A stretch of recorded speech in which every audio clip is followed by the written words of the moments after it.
Srivastava first report का सिलसिला हम शुरू करेंगे, लेकिन उससे पहले कांकेर से एक बड़ी खबर सामने आ रही है। अंतागढ़ के पूर्व विधायक मंतूराम पवार का एक बड़ा बयान सामने आया। एनकाउंटर के डर से 2014 के चुनाव से नाम वापस ले लिया था। पूर्व विधायक की तरफ से कहा जा रहा है तत्कालीन एसपी ने एनकाउंटर की धमकी दी थी। आगामी विधानसभा चुनाव में निर्दलीय चुनाव लड़ेंगे। बड़ा बयान उनकी तरफ से। एनकाउंटर के डर से 2014 में चुनाव के दौरान नाम वापस लेना पड़ा था। तत्कालीन एसपी ने एनकाउंटर की धमकी उनको दी थी। देखिए, 2014 में मैं राष्ट्रीय कांग्रेस पार्टी का प्रत्याशी था और माहौल टोटली 100% मेरे पक्ष में था।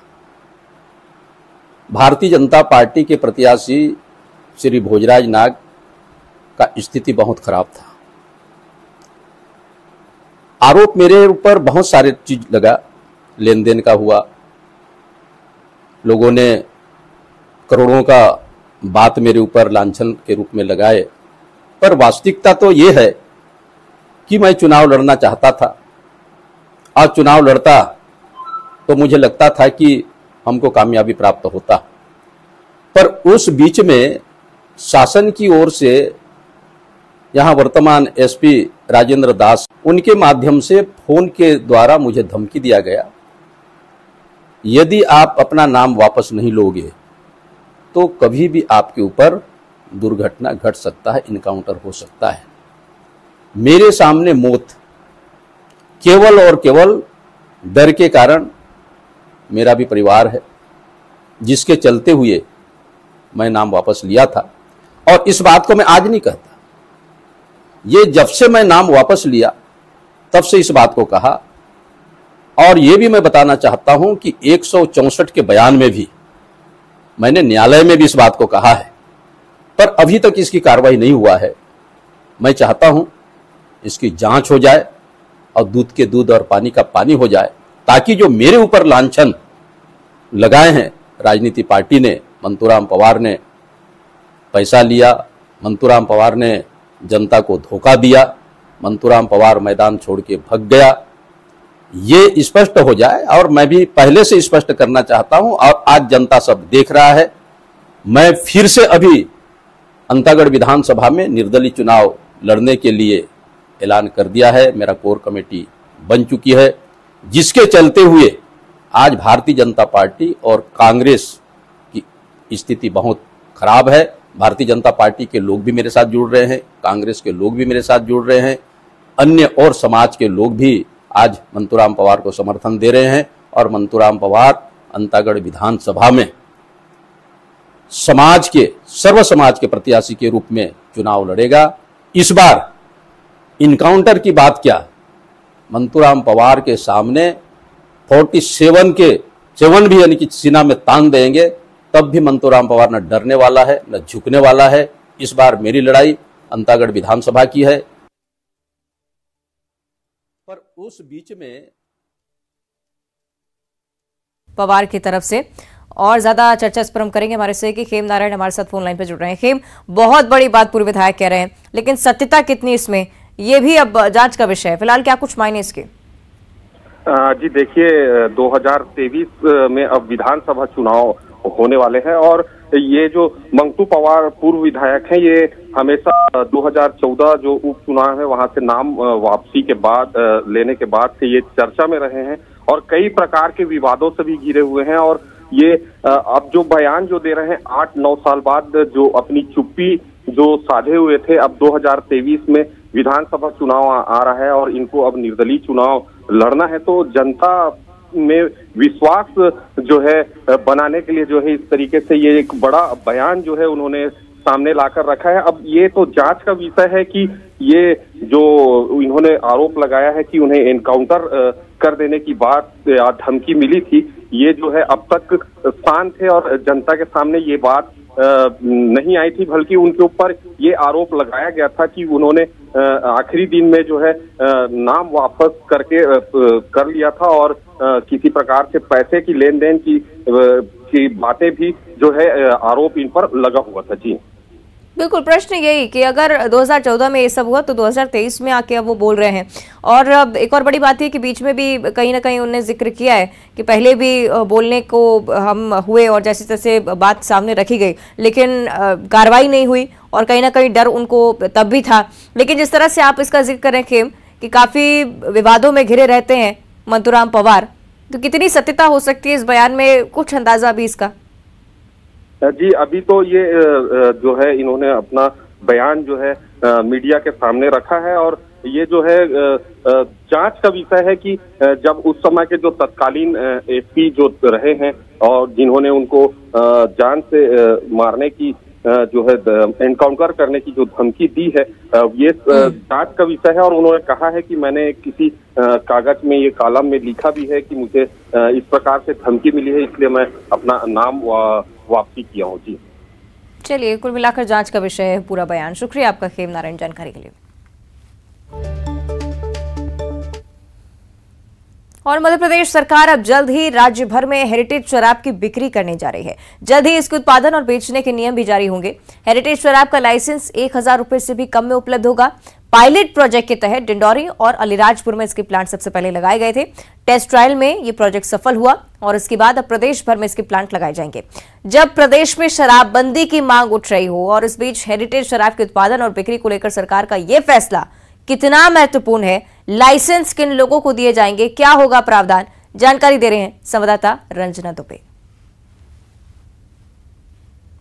मध्य प्रदेश में अब जल्द ही हेरिटेज शराब भी मिलने वाली है और इसको लेकर सरकार जल्द ही नियम जारी करने वाली है। हेरिटेज शराब को बेचने और उत्पादन के लिए सरकार जल्द से जल्द नियम जारी करेगी, जिसमें हेरिटेज शराब दुकान के लिए लाइसेंस 500 रुपए से लेकर 1000 रुपए में मिलेगा। हालांकि अभी हेरिटेज शराब का उत्पादन ट्रायल जो यूनिट के तौर पर डिंडोरी और अलीराजपुर में हुआ है और इसका जो ट्रायल है वो सफल हुआ और इसके बाद सभी जिलों में जो यूनिट है उनको लगाने को लेकर जो तैयारियां हैं वो की जा रही हैं। हालांकि इसका लाइसेंस आदिवासी वर्ग के स्व सहायता समूहों को ही दिया जाएगा नियमों के मुताबिक। और नियमों के मुताबिक अगर जो एक ही जिले में एक से अधिक स्व सहायता समूहों को लाइसेंस दिया जा सकता है, लेकिन अगर स्व सहायता समूह अपनी ब्रांडिंग करना चाहते हैं तो इसके लिए किसी बाहरी व्यक्ति को भी एग्रीमेंट कर सकते हैं। लेकिन फिलहाल विधानसभा चुनावों के लिहाज से आदिवासी वर्ग को ही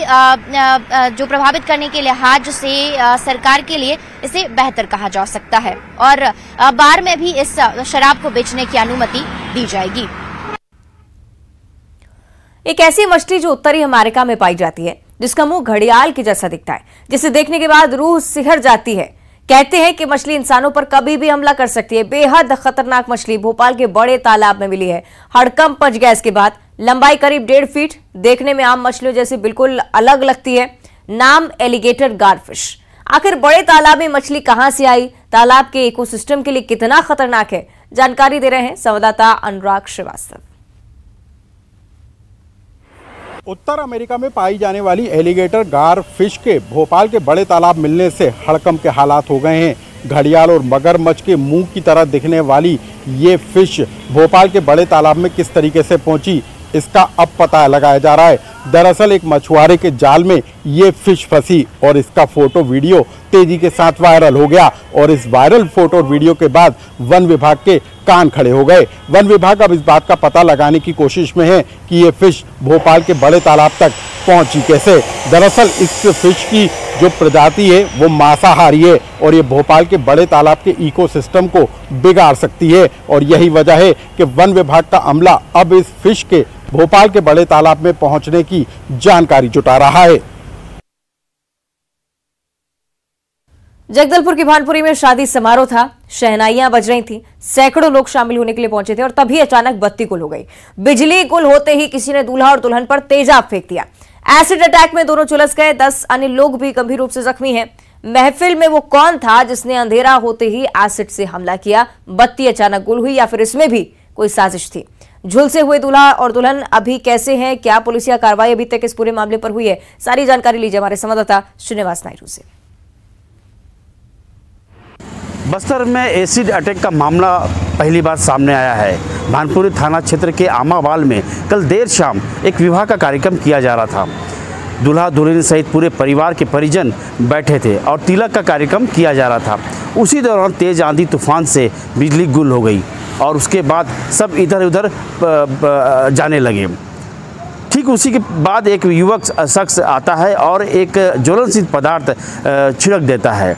उस ज्वलनशील पदार्थ छिड़कने से दूल्हा दुल्हन सहित 8 लोग झुलस गए हैं। किसी को कुछ समझ पाते इस दौरान वे भगदड़ सी मच गई थी। जैसे तैसे उन सभी को भानपुरी अस्पताल और महारानी अस्पताल लाया गया। दूल्हा सहित उनके 3-4 परिजनों को जगदलपुर के महारानी अस्पताल लाया गया, जहां उनका इलाज किया जा रहा है। वहीं दुल्हन को भानपुरी अस्पताल में भर्ती करने के बाद कल देर रात उन्हें मेडिकल कॉलेज में भर्ती कराया गया है। इस पूरे घटना को लेकर अभी फिलहाल पुलिस कुछ नहीं कह रही है। आपसी विवाद था या प्रेम प्रसंग का मामला, ये जांच के बाद ही तय होगा। लेकिन गांव में शादी कार्यक्रम में इस प्रकार की घटना होना ये लोगों के लिए आश्चर्यजनक हो रहा है कि गांव में पहली बार कोई ऐसी अटैक किया है। फिलहाल पूरे मामले को लेकर बस्तर पुलिस जांच में जुट गई है और बस्तर पुलिस का कहना है कि जल्द ही इस मामले में दोषी आरोपी को गिरफ्तार किया जाएगा। श्रीनिवास नायडू, न्यूज़ 18 जगदलपुर। और फर्स्ट रिपोर्ट का सिलसिला लगातार जारी रखेंगे, लेकिन इस बीच एक महत्वपूर्ण जानकारी सामने आ रही है। न्यूज़ 18 मध्य प्रदेश छत्तीसगढ़ का दबदबा एक बार फिर से बरकरार। 29.2% मार्केट शेयर के साथ नंबर 1 पर न्यूज़ 18 मध्य प्रदेश छत्तीसगढ़ का नंबर 1 चैनल। इस तौर पर एक बार फिर से पहचान न्यूज़ 18 के दर्शकों के प्यार और विश्वास का शुक्रिया अदा लगातार कर रहे हैं। आपकी उम्मीदों पर हम खरे उतरे, इस बात की हमें खुशी। लगातार निष्पक्ष खबरें आप तक पहुंचाने का काम करेंगे। प्रदेश का सबसे विश्वसनीय news channel news 18 Madhya Pradesh Chhattisgarh आपके प्यार और आपके भरोसे के लिए शुक्रिया अदा करता है। 29.2% मार्केट शेयर के साथ एक बार फिर से नंबर 1 पोजीशन पर न्यूज़ 18 मध्य प्रदेश छत्तीसगढ़। और एक बार फिर से बादशाहत बरकरार, मध्य प्रदेश छत्तीसगढ़ का नंबर 1 न्यूज चैनल एक बार फिर से इसी तौर पर इसकी पहचान। आपकी उम्मीदों पर खरे उतरे, निष्पक्ष खबरें आप तक पहुंचाते हैं। आगे भी ये सिलसिला जारी रहेगा, इसका वादा न्यूज़ 18 करता है। प्रदेश का सबसे विश्वसनीय न्यूज चैनल एक बार फिर से इसी तरह से न्यूज़ 18 मध्य प्रदेश छत्तीसगढ़ की पहचान।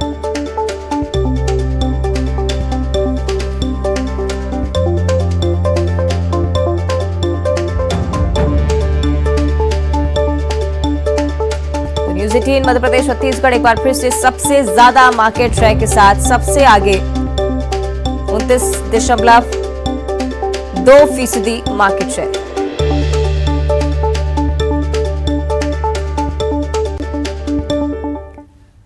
छत्तीसगढ़ का नक्सल प्रभावित जिला बीजापुर। नक्सली हर वक्त नापाक घटनाओं को अंजाम देने की फिराक में रहते हैं। जवानों को निशाना बनाने के लिए नक्सलियों ने नेसलनार थाना इलाके में आईडी प्लांट किया था, जो कि विस्फोट हुआ उसका, और इसकी चपेट में आने से एक जवान भी जख्मी हो गया। घायल जवान का इलाज जारी है। कब हुआ यह हादसा, किस वक्त हुआ, विशेष जानकारी दे रहे हैं संवाददाता सतीश चांडक। बीजापुर जिले के नेसलनार थाना क्षेत्र के बंगापाड़ इलाके में आज सुबह जो है जवान एरिया सर्चिंग के लिए गए हुए थे और उस दौरान जो है जवानों को एक आईडी बरामद हुई और आईडी को जब डिफ्यूज करने की कोशिश की जा रही थी उस दौरान जो है एक जवान आईडी की चपेट में आ गया है और जवान का नाम सीताराम कुड़ियम है और आईडी की चपेट में आने से जवान घायल हो गया और घायल जवान का जो है प्राथमिक उपचार किया गया। उसके बाद बेहतर उपचार के लिए दंतेवाड़ा भेजा गया है और अभी जवान की स्थिति जो है वो सामान्य बताई जा रही है। सतीश चांडक, न्यूज़ 18। और चुनावी साल है तो सौगातों की बौछार भी है। मुख्यमंत्री भूपेश बघेल लगातार अलग अलग तबकों को सौगातें दे रहे हैं। गोधन न्याय योजना की आज भी मुख्यमंत्री किसानों को 4,40,00,000 रुपए की राशि जारी करने वाले हैं और इस योजना के तहत अब तक 435 करोड़ से ज्यादा की राशि का भुगतान हो चुका है। सरकार की योजना कितनी महत्वपूर्ण है, किस तरह से लोग इससे जुड़ रहे हैं, जानकारी दे रहे हैं संवाददाता ममता लांजीवार। कई गाँव हैं, करीब 14। छत्तीसगढ़ सरकार गोधन न्याय योजना के तहत लगातार किसानों, गौपालकों और महिला स्व सहायता समूहों को राशि अंतरित कर रही है। मुख्यमंत्री भूपेश बघेल आज एक बार फिर से 4,40,00,000 रुपए किसानों, गौपालकों और महिला स्व सहायता समूहों को जारी करेंगे। मुख्यमंत्री निवास में यह आयोजन होगा और वर्चुअल तरीके से राशि जारी की जाएगी। छत्तीसगढ़ सरकार का कहना है कि गोधन न्याय योजना जो है वो महत्वाकांक्षी योजना है और इसके जरिए न केवल किसान बल्कि स्व सहायता समूह और जो पशुपालक है उनकी आर्थिक स्थिति लगातार मजबूत हो रही है। जो गोबर राज्य सरकार बिकती है उसके जरिए वर्मी कंपोस्ट बनाया जाता है और इसके साथ ही स्व सहायता समूह जो है वो पेंट और अलग अलग उत्पादन बनाते हैं जिसकी बिक्री से जो स्व सहायता समूह है वो लगातार मजबूत हो रहे हैं। राज्य सरकार लगातार गोधन न्याय योजना के तहत राशि जारी कर रही है और राज्य सरकार का कहना है कि अपने आप में एक छत्तीसगढ़ जो है एक ऐसा राज्य है जिसकी ये योजना जो है पूरे देश भर में एक तरह से कहें कि सराहनीय है। मुख्यमंत्री भूपेश बघेल लगातार किसानों, गौपालकों और स्व सहायता समूहों को ये कहते रहे हैं कि राज्य सरकार जो है वो उनकी आर्थिक स्थिति को मजबूत करने के लिए लगातार काम कर रही है और इसी के तहत ये जो योजनाएं शुरू की गई है। आज जो गौपालक हैं और जो महिला स्व सहायता समूह हैं उनको अब तक अगर हम बात करें तो राज्य सरकार ने जो है 435.33 करोड़ रुपए का भुगतान किया है और गोबर खरीदी में स्वावलंबी गौठानों की जो है वो बराबर भागीदारी रही है। इसी के साथ अगर बात करें तो मुख्यमंत्री भूपेश बघेल आज मुख्यमंत्री छत्तीसगढ़ी पर्व सम्मान निधि योजना की भी शुरुआत करेंगे पूरे प्रदेश भर के लिए। पहले जो है वो केवल बस्तर के लिए शुरुआत की गई थी जिसमें प्रियंका गांधी आई थी और इसमें जो आदिवासी अंचलों में जो पर्व त्योहार मनाए जाते हैं उसको उन्हें मनाने के लिए जो राशि जो है वो जारी करने की घोषणा की गई थी और राशि जारी की गई थी। लेकिन अब जो है इस योजना का विस्तार किया जा रहा है और पूरे छत्तीसगढ़ में जो ग्रामीण इलाकों में ये राशि जारी की जाएगी। हर ग्राम पंचायत को करीबन 10,000 रुपए की राशि जारी की जाएगी ताकि जो परंपरागत तीज त्योहार है वो मनाया जा सके। इस योजना के पीछे का उद्देश्य ये कहा जा रहा है कि युवा पीढ़ी जो है वो अपने तीज त्योहारों को जाने और इसके साथ ही छत्तीसगढ़ की संस्कृति और का ज्यादा से ज्यादा प्रचार प्रसार हो सके और जो युवा पीढ़ी लगातार इन तीज त्योहारों को भूलती जा रही है उसको जो है याद दिलाया जा सके। अमूमन जो तीज त्योहार होते हैं वो कला जो छत्तीसगढ़ की जो संस्कृति है उसका परिचायक भी है और इसके जरिए बहुत कुछ सीखने के लिए भी मिलता है। जाहिर तौर पर एक चूंकि चुनाव सामने आने वाला है और ऐसे में इस योजना को भी एक तरह से कहा जा सकता है कि कहीं ना कहीं इस योजना का लाभ भी आने वाले समय में सरकार को मिल सकता है क्योंकि इमोशनल जो कार्ड भी खेलने की कोशिश के तौर पर भी इसे देखने की बात जो है वो जानकार कह रहे हैं। हालांकि बीजेपी जो है इस योजना पर भी सवाल उठा रही है। कैमरा पर्सन रोहित श्रीवास्तव के साथ ममता लांजेवा, न्यूज़ 18 छत्तीसगढ़, रायपुर। और इस बीच मुंबई से एक बड़ी खबर सामने आ रही है। सलमान खान और राखी सावंत को एक बार फिर से धमकी मिली है।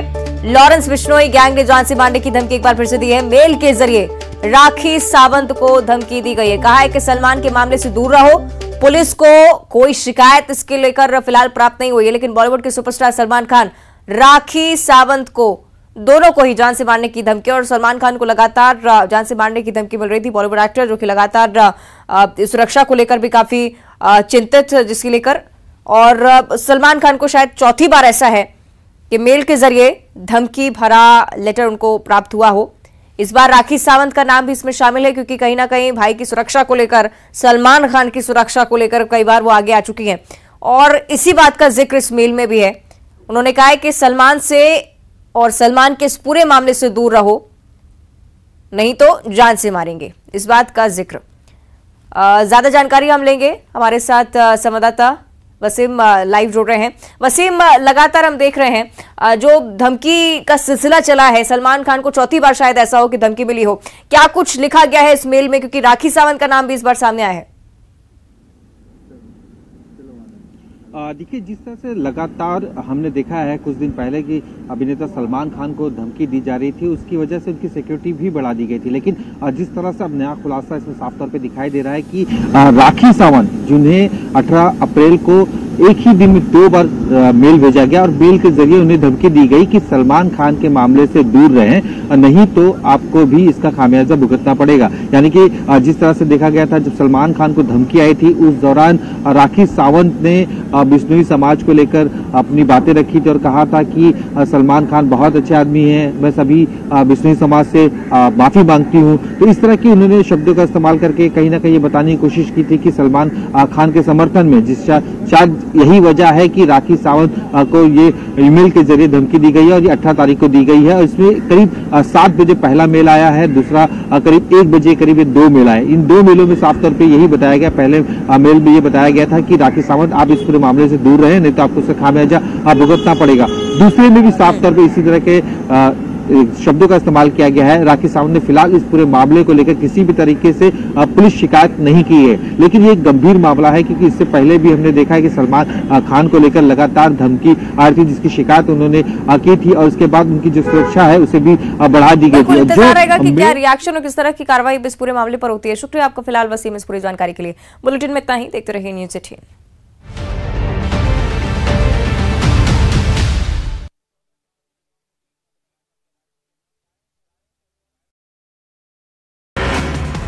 नशे के खिलाफ बड़ा अभियान, गृह मंत्री अमित शाह ने ANTF कॉन्फ्रेंस को किया संबोधित, कहा 2047 तक नशा मुक्त होगा भारत। कर्नाटक के CM बसवराज बोम्मई